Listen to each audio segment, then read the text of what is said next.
Glad to have you back. It's time to take a look at the stories on the front pages of the national dailies for today. And joining us to do that is communication and leadership strategist Dotun Ojon in the studio. Good morning to you and thank you for joining us. Good morning. Morning, Dotun. Nice to see you. Pleasure. Right. Okay, so we go straight to the Punch newspaper, and the first, the major story, boldly written, is fuel queues reappear in Lagos, persist in Abuja, others as oil workers begin strike today. DSS invites Pengasan, NNPC meets union. It seems there is no end in sight to the scarcity problem in the country. Yes, I can continue to. I actually agreed without a protest that I was ready to pay 145 naira per litre when the issue came up. So I did not agree on that to see queues come back to our filling stations. You understand? And last year I was very happy because we celebrated Christmas and I give kudos to the government without queues here and there. But the way it is now, it shows that we need to continually think about 21st century strategy to tackle our problems. And what do I mean? At this point in time, I'm not expecting the government to be spending money to be looking for oil in the northern part of the country. If we build our capacity in terms of refining capacity within the shores of the country, it's going to take away some of these problems. A number of people thought that the PIB and some of these things will take away this. But the reality is what we need to work on as a nation is our refining capacity within the nation. So all the bottlenecks will have been taken care of. So the government needs to continue to think towards this direction. Does it even look like there's some kind of sabotage here within the system? Because the point there is, in as much as we heard that there was some kind of shortfall in the supply of or importation of petrol, but the concept of supply is something you already know. If there's going to be shortfall, you know how much supply you have and all of that. But NNPC has said there is enough fuel to last until January. You see, when you give the power of your nation to some greedy capitalists, this is what is going to happen. And that's exactly what we have done by not refining at least to a reasonable capacity. I'm talking about 80–90% of what we can use. So what we have done by not doing so is to have surrendered our power to some greedy capitalists. And these are the people who want to cut corner and make money. They don't care whether, even when they get, some of them, because they know that they will always file in the days of subsidies. Because they knew they will always file in for subsidy, they will get their fuel within Nigeria. And they will still tell you that. And it seems every time. In dollars. Yeah, it seems every time that when you look at the oil sector in the country, it's like the more you look, the less you understand. Kind of but again, I must not shy away from telling you the reality that the expectation of Nigerians, when they see a president, a truthful president, take over the ministry, is that all these things will be taken care of. Unfortunately, exactly. That was the expectation of Nigerians. Exactly. All right. So but when it comes to oil, the president understands. He has been Minister of Petroleum. He has been head of state. He's been governor. He knows. He's been PTF chairman, and he knows these things. All right. So that's the other story that is so vibrant on the front page with the big picture. There is the celebration of President Buhari's birthday yesterday, and it's tagged by the Punch as Osinbajo governors joined Buhari to cut birthday cake. He celebrated his 75th This is what you might call the national cake. Yeah. But again, I am really very happy, not just because the president is celebrated his 75th birthday, but the fact that he's been able to defeat sickness. It is not easy when you are old and sickness is everywhere, because these things do not only affect your ability, it does affect your capacity.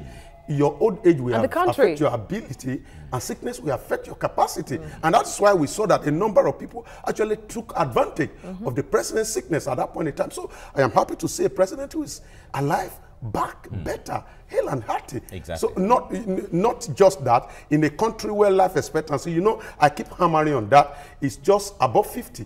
And somebody is celebrating 75, it's something to celebrate, in all honesty. All right, do we have more there? All right, let's get to the Nation newspaper now. We still have the cutting of the national cake there by all the governors and Did you say national cake? The national cake, that's national. I want my part of it. It's the president's birthday cake anyway. Now, $1 billion anti-Boko Haram battle plan sparks row, and the government, it's to finish off insurgents. Shetima, the governor of Borno State, defends the plan, and Wike demands special cash for Niger Delta. Here we go. And Serap cakes. Now, this has really brought up a lot of controversy, especially when government says we have defeated Boko Haram. Boko Haram is what you see now is the last kick of a dying horse, and now $1 billion. $1 billion. You know, before you react to issues, we talk about a perspective, and there are three things that form every perspective of everyone to issue. Number one is education, number two is experience, and number three is exposure. When you look at our experience, as a person, I will never trust any government to have earmarked $1 billion just in an election deciding year. I cannot trust any government. I'm not talking about the president. The president can be sincere, but is he the president that's going to spend the money? So when you talk about $1 billion in an election deciding year, I am not going to trust. So in that case, you agree with Governor of Ekiti State? Of course I do. I do agree with him. For elections. I do agree with him because I trust the president. There's no doubt about that. But at the end of the day, you discover that it is not president that will decide how the money is going to be spent. So $1 billion, Mike, is scary. What about if the full disclosure and maybe a committee, of course, the country is used to that anyway, set up to look into how it's... Or panel, presidential panel. Look into how it's going to be expended. Government after government, either we like it or not, have two ways of siphoning money. We talk about information and security because you never get to audit them. You never get to audit them. So at the end of the day, they will say, oh, you are not permitted to know some security strategies. This is for security reasons. Yeah, for security reasons. This I am talking based on experience. I am not saying this is what will happen, but this is what I've seen over time. I've read philosophy, I've read history, including history of the continent of Africa. And this is what I've seen. That anytime they want to steal money, they hide it under security because they know that you cannot ask questions. All right. So, okay.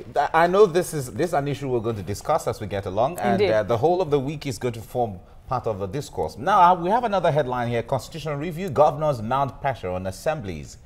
Now, we know that the issue of local government autonomy and House of Assembly autonomy and joint account with local government and states has really been forming part of controversy between state governments and local governments here. Yes, heavily. I know a number of governors will never agree to local government autonomy, and it's understandable. Look at what we practice in Lagos now. We have some local government development distinct authority, or what do they call them? How do they get their money?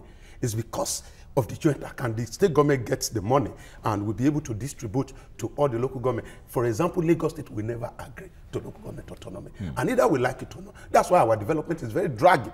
In South Africa today, we are talking about 50,000 megawatts of electricity because even the local government can generate power on their own. Everybody can generate power. So once we are talking about redevelopment, we must continue to think about empowering the local government so that when the state government when election is being held for both the local and the federal, we're also thinking about election at the local government. It's not this time that once a PDP governor organizes election in a PDP state, everybody will be PDP. Once an APC governor organizes election in an APC state, everybody will be APC. And that denies the people the right to choose. And the local government really is the closest to the grassroots. To the grassroots. You can understand the plight of the people. To drive out of my street now is trouble because I know that place is too far for the state government to see and the federal government cannot see. But the local government that can see is not even empowered to do so. Even local government road. You know we have some local government road. The local government still needs to run to the state government, plead for their money, their money, to get it to repair, to do their basic responsibility. All right. All right, so we go to the next paper now, the Daily Sun. And of course, the paper had an exclusive interview with the president, tagged "My Life" by Buhari. Governors, others felicitate with the president at 75. So the other story down it is the fuel scarcity expands. Stations sell above 145 naira per litre. Abuja, Southeast, Port Harcourt, Lagos, others affected. Pengerson insists a nationwide strike. FG pleads. We already talked about touched those stories. So we'll go to the one under them. Lagos launches war on poor waste disposal. Yeah, I think the Greener, if you're aware, the Greener Lagos initiative is an initiative that's going to make Lagos one of the cleanest. Cleaner Lagos initiative. Cleaner Lagos initiative, you understand. So apart from what the government is not doing, I think it's about time for people to continue to take responsibility about what they are not doing right. Most of the floodings you hear is a product of inappropriate disposal of waste. So there's the need for government to be deliberate about how to punish people who offend our laws. One of the reasons why corruption persists is that people steal money. At the end of the day, nobody is punished for it. So if we want the law, in philosophy, they said the kind of law that people obey are the laws that are strictly enforced. If you enforce it and say, this is what I want, people are going to abide by it. And Lagos is a state of how many millions of people? So there's the need for the government to be deliberate, not just in making law, because we are very good at that. You remember we the have tenancy, a lot of laws already. You remember the tenancy law, don't collect more than 1 year. You remember all manners of law, but the implementation is where the problem lies. So I pray that we'll be able to get through with this. Okay. Okay. All right. So we'll go to the top of the paper. Serap tax president on $1 billion withdrawal for Boko Haram fight. Still on the $1 billion to be removed from the excess credit account. Yes. So. Let's move to the Vanguard newspaper now. UK court orders return of $85 million Malabu oil loot.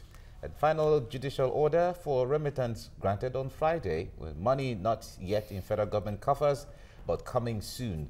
Malami, the Minister of Justice and Attorney General, is saying that. Coming soon. We should not unnecessarily raise. It was actually a court that gave that this thing. But again, we all know how these people behave. Many Western countries, either we like it or not, depend heavily on some of these illegal funds especially from Africa, because we steal it from there and we pour it and they use it to develop their economy. So we have seen instances where they say, oh, we are going to refund this money and it's taking like forever. So coming soon, I hope coming soon will just be by January or February. Well, we know how long this money is, the Malabu monies have been there over the years. And we have the president, we have the picture of the president and his granddaughter. They're wishing him a happy 75th birthday. We have another headline here. 2019, Buhari will record landslide in southeast. Okorocha is saying that governor of Imo State. You know, whether the president will win or not is not a product of what he does. It's also a product of what some of the state governors do. For example, Okorocha that is talking, I'm going to put a direct question to him. What you have done in Imo State, is it enough for an average Imo State indigent to vote for President Buhari? That's the question. Exactly. That's the question. Now the dynamics are there because in the southeast, only Imo State is APC. The others are PDP, except Anambra State, that is ABGA. So these are dynamics that will determine how the for those people that are actually praying and hoping that Igbo presidency will actually be possible by 2023, they have every reason to support President Buhari, because they know if they support another candidate now, if he comes to power, he's going to insist on doing a second term.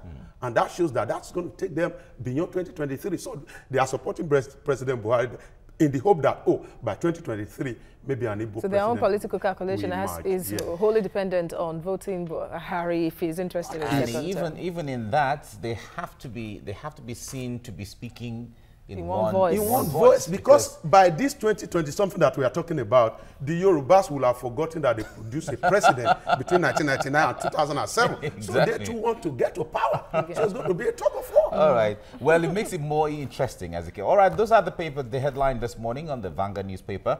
Dr. Ojon, thank you so much for coming on. It's a pleasure. Thank you very much. Right.